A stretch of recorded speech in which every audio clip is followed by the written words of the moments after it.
Welcome to the Blonde Bombshell Belief. This is the part where I've taken 6 of your burning questions tonight, 6 of them. And I'm not an expert, but what would I do? I'm going to help you with my thoughts on your situation. And hopefully everything works out and goes in your favor. The first question. I'm married to a loving husband. We have 3 great kids. And I love our life together. However, the past few years he has developed a habit, and it drives me insane. I'm afraid this bad habit is rubbing off onto our children because now not only do I find his half-empty soda cans and snack-sized packages of maybe half-eaten chips to half-eaten cereal sitting around that I'm having to clean up after him now and the kids.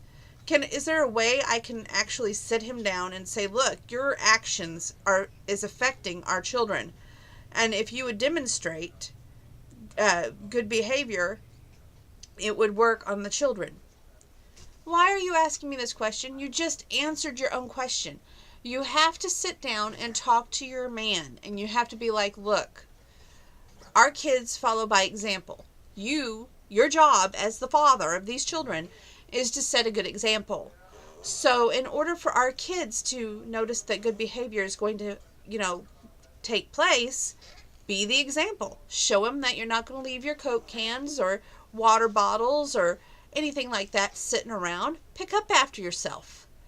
After all, you're not his mother, you are his wife. He should respect you enough and want to have things straightened and picked up and everything, so that it's presentable for maybe unexpected guests, maybe unexpected family members. You never know.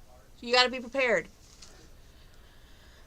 Number 2, my woman always talks during TV shows, and then she gets to see me intently watching my favorite show.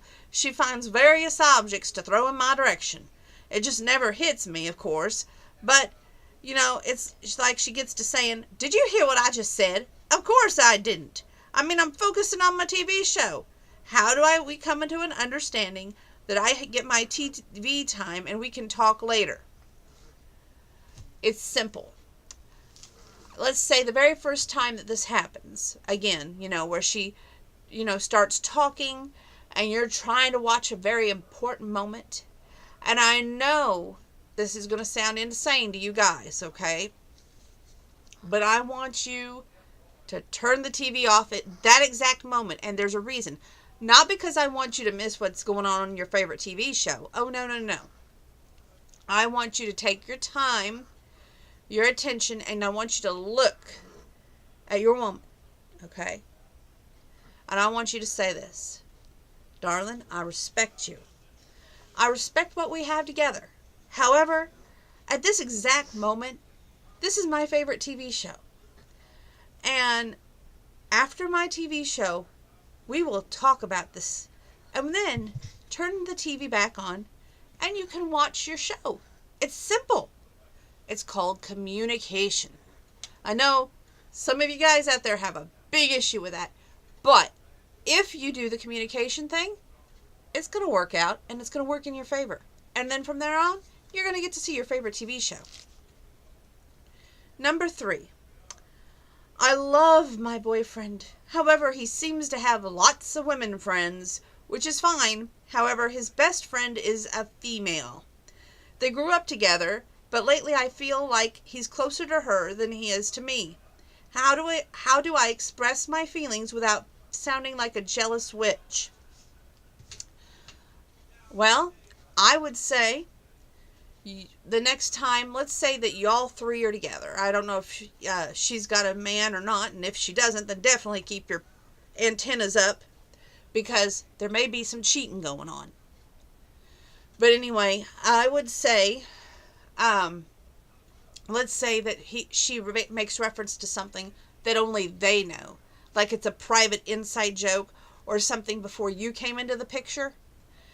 This is where I would say, oh, yeah, isn't that great? He told me all about that. And if he looks at you funny, like, honey, I never told you, or gives you that I don't remember telling you. That's when you say, it's important. Do the hair thing. Well, I remember it clearly. You did tell me about it. And that way, she knows that that whatever's going on, she's in on it. Then when you get him alone, this is where you question him, girls. You say, okay, about that inside joke, exactly, I know it may be something between you and her, but where do I fit in the picture? Because I feel like lately I don't understand where things are going. I don't know why, but I feel left out. Communication. Talk those problems out. I can't say it enough. The more that you sit down and actually have a conversation without jumping to conclusions, without throwing accusations, it's going to work out. But you have to overcome that fear. Fear is such a big factor in relationships because, let's face it, we don't want to be left. We don't want the fear of rejection. We don't want the fear of it's just not going to work out. But if we talk out our problems, we overcome them. And you've got to be strong enough to not only be strong in yourself, but strong in your relationship. And then have faith that it will work out. Next question. May I ask, I met my man online. I know your background. You are a pro. How long should I wait till I meet him in real life? Every situation is different. Every guy is different. You shouldn't base one upon the other. Me being a pro, especially, I'm not a pro. If I was a pro, things would be a lot different for me. But I don't want you to focus on me. I want you to focus on your own self. I would say you get this feeling when you know it's time that you just gotta meet them. You can't wait any longer. That you have to see them face to face. I had that feeling all the way through my first relationship with Mike. I was like, you know what? I just gotta meet him. I just gotta meet him. And every time we would plan something for us to meet, it just never worked out. So that's pretty much why Mike and I never met in real life. With Josh, we met, but I was still a little bit hung up on Mike, and I couldn't get over Mike doing what he did, to also the fact that I wanted Josh to be kind of like Mike, if that makes any sense. So I think that transference didn't help. And with the last one, Mr. CB, I won't say his name, I felt like at first there was really no attraction. I'm being honest. I felt like, he's a nice guy, but I didn't see it going anywhere. But the more he was persistent and wanting to get to know me, the more that he was like, hey, what are you doing? Or, I know it's your lunch hour. How's lunch? Which we had that. It was grand. And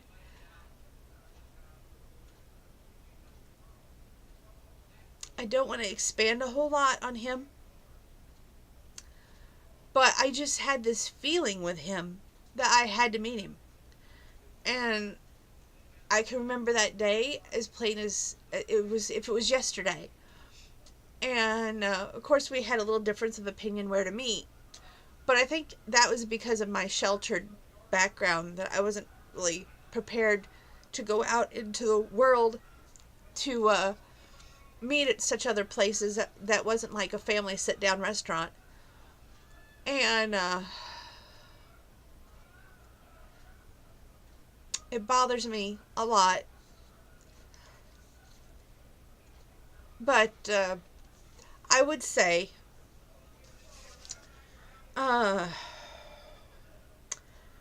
if you know, you'll know. It's in your gut. And you'll get that feeling like you just can't wait any longer, and jump at that chance. Make it count. And don't be too talkative. And don't share too much because you want to leave some mystery for the next date. And you want there to be a next date. So, just do your best, okay? And I wish you all the best. So, I was on the third date with my gal. She dropped the "I love you" right after our first kiss. All I could say was, "Yes." And she responded, "Don't you love me?" I said, "Yep." She stepped off raving mad. Stomped off raving mad. And I really don't know how to win her back at this point. Be a romantic.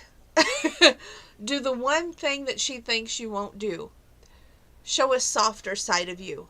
And by that, get a card that says, "Thinking of you."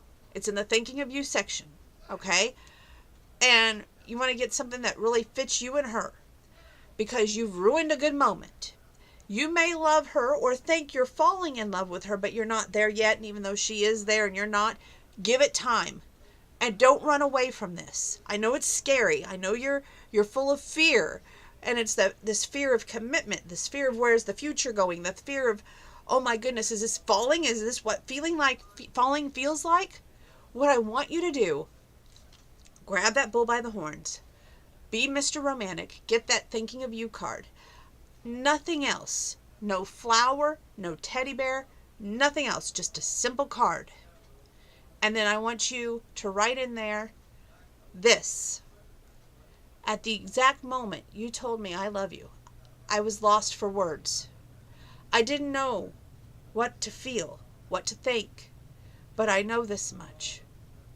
Every moment with you, I feel alive.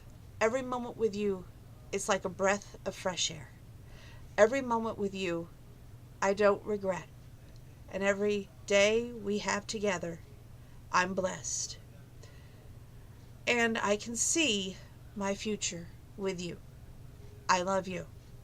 And trust me, it's going to work. So be expressive of yourself, expressive of your feelings, and definitely let her know what you're thinking and feeling. Don't let her stay out there in no man's land. It's very important. And the last question. Ooh, this is a tough one. Dear Bombshell, I've been dating my man for 4 years. I really fell hard for him, but recently we broke up. I found out during those 4 years, the entire time he was cheating on me behind my back. Now, he is 37. I am younger. I'm 32. The woman he was cheating on me with, 23. Now, I don't blame her. After all, she's the innocent bystander. I still love him, God help me, but I'm mad at him. I would love to work things out. I believe in time it shall be. However, I can't love him for both of us. If you get my drift. Do I move on or do I wait and see if it works out? Help. You can't make the heart love someone. You can't make him love you. And, there was a time when Mike cheated on me with his best friend's wife. And I sat and I wondered, what's wrong with me? Why wasn't I pretty enough? Why wasn't I good enough? What about me made him cheat? And I think that's where you're at right now. It has nothing to do with you, okay? This is on him. He has a fear of commitment. He has a fear of wanting to be loved forever after. And he sees that gold ring and he's running like that movie The Bachelor with Chris O'Donnell. So what I want you to do, don't worry about if you get him back or not. Focus on you. I want you to just go, you know what? This is a learning experience. I'm going to pick myself up, dust myself off, and I'm going to get out there and I'm going to make myself physically healthier and then everything else will fall into place. But do yourself a favor, speaking from experience, between the Mike and Josh period. Don't sit there and dwell on yourself and wonder, how can I make him come back to me? Don't sit there and wonder, oh my God, what about me isn't good enough? What about me isn't pretty enough? What about me just isn't enough? You are enough. It's him who cheated on you, not the other way around. Remember that. There's an old adage that I don't agree with. Once a cheater, always a cheater. And there's a reason why. Because I do believe that where mercy is shown, mercy is given. And some people do change. It takes a lot, trust me, but they do change. I always get asked, this is a question I was actually avoiding. Out of your 3 exes, which one would you take back? And I used to say Mike, hands down. But I can honestly say it's no longer Mike. It'd be Mr. CB. Hands down. With that, I'm going to sign off of this video. And I'm probably going to sing one song, and then I've got the rest of my house chores to do. But it's been so good to see you. And what an Easter we had today. We had a nice sunshiny day, and then since Easter fell on April Fool's Day, I guess they decided to play a joke on us, right? Because we had snow. What's up with that? I wanted to do a little bit of just me chit-chat here. Some of you know, I have a 2013 Malibu LS. It's got 39,000 miles approximately, and I'm looking to trade for an Equinox. At first I wanted a Malibu, I won't lie. But it's like I got cured of that because the dealer I was trying to deal with, A, didn't show me the car, B, we've made 2 trips to that establishment, never seen a car. They wanted to talk price both times. Never got to test drive a car or an SUV, wanted to talk price. After the first trip to that establishment, the dealer, not the owner, but the car salesman I was dealing with, kept shooting me these text messages of actual pictures of other vehicles there at the dealership and trying to sell me everything that I didn't want, and clearly wasn't listening, wasn't wanting to work with me on price. So I kind of was like, okay, that's just not going to work. Meanwhile, the other dealership that I wanted to work with told me that I owe too much on my car right now, so I should wait 6 months. I didn't like that answer. And I do have my heart set on a Chevy. So I went online. And this weekend I really thought, oh, well, I guess we got to back up, because I dealt with that same dealership again. Because when I decided to change gears, when my State Farm insurance told me it would be cheaper to go with an SUV, I was like, okay, fine. You know what? We're going to change gears here. I went in with an Equinox decision. At that time, the guy in question that I was dealing with was texting me, and we were talking prices. Now, mind you, I have this on my phone where the actual price and everything that we had discussed, what I owed and what they were willing to give me on the trade-in. So I still believe that since I still have that on my phone, it would be legit that you have to follow that, right? Well, I had that Wednesday off, so I had texted the dealer, and told him I was coming over to the dealership. Went over there with high hopes, thinking that, okay, this is it. This is the day.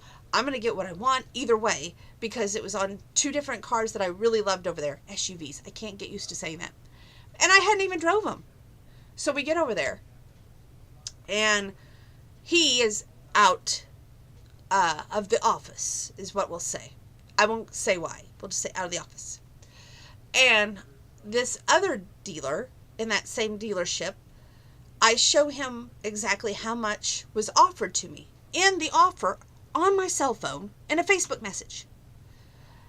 That dealer went to his boss, came back in, and then looked at me and said, "We can't honor this." Now, mind you, to me an offer is an offer. And when you renege, that's like you reneging on your own word. And I'm thinking to myself, that's really not cool. So I come back home, and the more I thought about it, I complained. Well, I asked everybody to help me with what I should do, because honestly, I think as a female, these car dealers think, you know what, you're blonde, A, B, you're female, so C, I'm going to get whatever I can get out of you. And that's not right. But anyway, back to what I was saying. I thought about it, and so I called the customer service department, talked with them, and pretty soon I get this disturbing text message saying, "Oh, okay, I'm so glad you decided to come around to our way of thinking and go with a lease on a Trax." I'm thinking to myself, I never said that. And so I pretty much said, you know what, I'm sorry, that's just not going to work for me. And that's true, I did. At this point, I get fed up with that dealership, and I start looking around, and I found another dealership, went to that dealership on Saturday, and had high hopes that I was going to be driving home with the Equinox of my dreams. And we were just a little bit shy of where I wanted to be, payment-wise. But it didn't work out. Grandpa always says that everything happens for a reason. And now I found another at Equinox that's a 16, and it has the perfect miles, the perfect color, the perfect everything. And I have a great big fear in my heart that I won't be able to get there before they sell it, because it's at the right price and it's not here in town. But I'm praying that I get there in time. So if you all out there can put a little prayer up for your bombshell that one good thing comes of this year, and that would be that I get my Equinox. And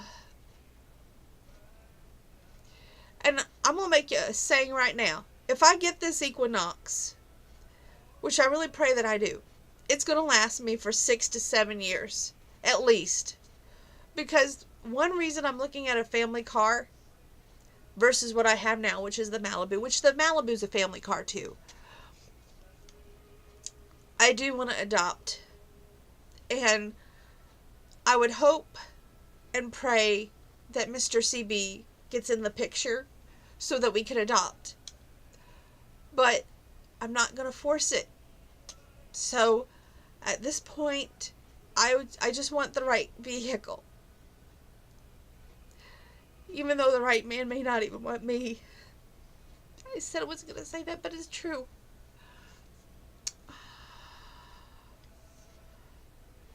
Anyway, I'm just really emotional tonight, and I probably shouldn't have even said that, but back to what I was saying. I have high hopes that I'm going to get this Equinox. It's in the right price range. I think they'll work with me. My car is a great car, and let's be honest, once these dealers get my car onto their lot, they're going to get every bit of the same price that they had one on their lot for $12,300. That was the dealer that I went to previously when I first wanted the Malibu. Then I didn't get the Malibu, so then talked with State Farm, and they said get an SUV, and that's what started the whole SUV thing. And then I'm like, you know what, I want to adopt my kids, so that really makes sense to me about getting an SUV. Everybody's asking, how's Grandma and Grandpa? So let's get to that. Grandpa's got a doctor's appointment coming up I think it's this week or next week, and I hope that goes well. Grandma, she's been to the doctor, and I love this new doctor, Dr. Cabot. He got down with Grandma, sat down, and he was talking to her about her aneurysm, which he was not aware of, by the way. And he goes out of the room, comes back in the room, and he says, you know, Mart, and it's kind of cute because that's what Grandpa calls her, Mart. He says, this aneurysm is the size of a pea. Why in the world are we worried about the size of a pea exploding? He says, I have people that have bigger aneurysms than that, and we're pressing surgery for them. And she's like, well, I'm an older woman. And he's just like, well, that's true, and we're not going to talk about surgery. And he seemed to be more letting his guard down, getting used to things now, maybe getting used to all of us a little bit more. And I really think that things are going to improve now with their health and well-being. They seem to be more, knock on wood, things going better. So that's a good thing, right? I know my grandma would say, well, she told me in the hospital that the reason she came back this time last year was to see me get married. Gosh, I really hope and I pray at this point that that happens. But I'm not going to hold my breath. I'm going to do the same thing that I would tell any of you all. Put one foot forward. Be yourself. And most importantly, I know it's easy to be fearful of love. I know that it's easy to be scared of commitment. But if you fall, or when you do, give it all you got. Because love doesn't happen twice. And if it does, and you get a second chance, don't ruin it. And, if you're out there and you can give someone a second chance, do it. It may be the best thing you ever did. Not only for yourself, but for that person that you didn't give a second chance to. I hope that helps someone out there tonight. God bless.